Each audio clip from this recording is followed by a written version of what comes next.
Now, if you had to go from zero to $100,000 in the next 3 months, how would you do it? Maybe if you could break it down for me in 5 steps. Sure. So 100,000 total, or 100,000 a month, or 10,000 a month? 100,000 total in 3 months. No employees, just you. But it's not me though, right? It's my skills, but not me. Yeah. Okay. That makes sense. Right. And you can't post content. And I have no network, and I have no connections, and I have no any of that. I don't have my phone with me. You can use Claude.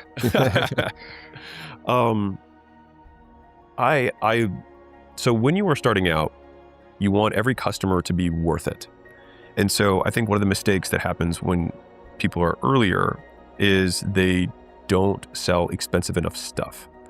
And so like, if it's very hard for you to get a customer, then you better make sure that customer is worth it, which means instead of thinking about scalability, we think about how basically potential money made from every person is what you want to maximize.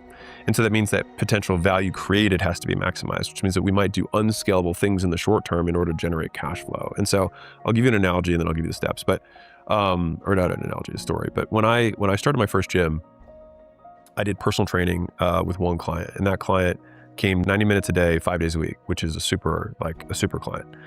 And I ended up making, I think it was like $4,000 or $5,000 a month in total from that one client. And that client and that model of me just doing one-on-one like that obviously doesn't scale. But I was running my gym, the business, all around that. And the gym, I would just take the cash and basically reinvest in more equipment, or I'd spend more on ads to get more people in, whatever it was. But like, I lived on the $5,000 a month that I was getting from the personal training client. And so the fastest way to get to $100,000 is not the fastest way to get to $1 million or 10 million. And so this is the big misconception with the question. And so like, if I wanted to get to $100,000, I would go to a business and say, and the thing is like, I have already done this because I've already lost my money before and had to go do this. So this is what I did. I went to a local business and I said, what are the packages you have? And then I said, what's the cheapest that you're willing to deliver those packages for? And I said, okay, if I go get you customers and I sell it, can I keep this percentage of what I sell if I go get them and I sell them? And then you get the customer for life after that. And as soon as I had some businesses that said yes, I then got them customers and I kept the money, and then they delivered the services and got customers for free. And so when I lost everything, I made $100,000 the first month after I lost everything. And so within the example, it's like I did that in 30 days. And so you can absolutely do that. It's just that you have to work like a maniac. And fundamentally, I had an offer that worked, that I knew worked for a specific local business, which was a gym. So I knew I could run a weight loss challenge, and I knew I could spend money on the ads, and I didn't have to spend a lot because, you know, if you can get 10 to 1, you spend $100, you have 1,000. And then after you have 1,000, you spend 10. Now you spend 1, you make 10, and you're good to go, right? And so then I would get limited by the facility's ability to handle customers. So I would try and find the most empty facilities because I knew I could sell them till they were full, usually within 3 weeks. And so that is literally what I did. So step by step, I had an offer, number 1. Number 2, I had ads that I could record with my phone. Step 3, I posted those ads and pushed them to a landing page. Step 4, the landing page, this is at the time, just went to a Google Sheet. Step 6, I called the leads on the Google Sheet to make sure that they got scheduled. And then I think I'm on step 7, I would meet with those leads and I would present the offer that I advertised to them. And then I would get them to give me money for that offer. And then I let the business handle the delivery of the services and I kept the cash. It's the easiest business that you can run. It's one person. It's functionally an affiliate business. If you were going to think of the easiest offer right now, what might it be?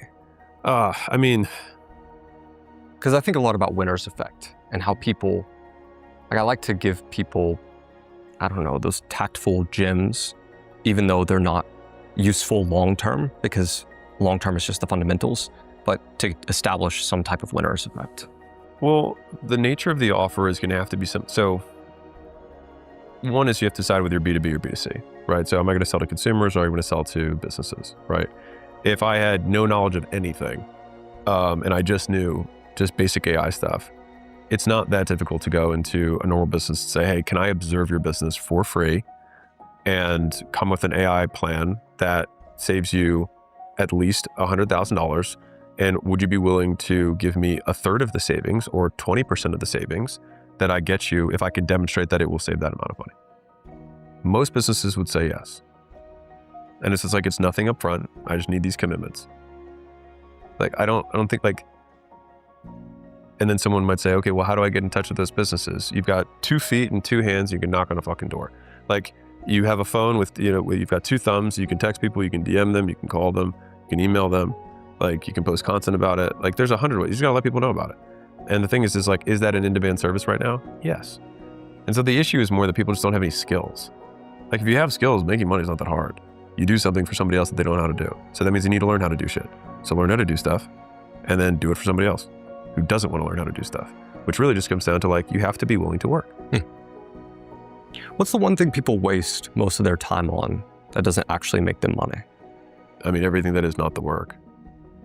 Like I have one plaque on my wall. It says focus is subtraction. Like everything that is not the thing is a distraction. So if we define commitment as the elimination of alternatives, people are not committed. And so the most focused person in the world, most focused video game player in the world would not eat, would not sleep, would not drink water. They would only play video games, and anything that is not video games would then be less focused. So if you drink water, you're less focused than the guy that plays 100%. Now, is that sustainable? No, but for the period of time that person was playing, that person would be the more focused person. And so there are a very small number of activities that generate money. And most of everything else is just noise. Like you have to let people know that you exist. You have to make them an offer that solves a specific problem in exchange for money. You have to get agreement from them and you have to exchange money for services. And then you have to deliver that product or service to them. Like I don't know what else there is. Like, I don't know how it gets that complicated. Like, that's it. And people I think really what it is like people get paralyzed by trying to pick perfectly. They're trying to think like, I want to have the perfect business. Well, like unless you're Bezos or Zuck, who actually started their first business and are still in their first business as a gazillion-dollar company, the vast majority of entrepreneurs that I know, your first business is not your last business. It is your first stepping stone. And so I just try to get people to concentrate on get a stranger to give you money to do something or for something that you make for them. That's it. Like that's all of business. It's literally just accepting money from a stranger. So you need a way to process money. You need an LLC if you want to use credit cards. You could do it for cash and not have any of that shit. Like I struggle with the question because I'm like, what part are we missing here? And I think it's because there's so many people saying a lot of words that they don't understand and confusing a large percentage of people. It's like, well, you have to start with a morning routine. It's like, bro, you don't need to do any of that. You need to let somebody know that you can do something for them and ask them if they want you to do it for them for money.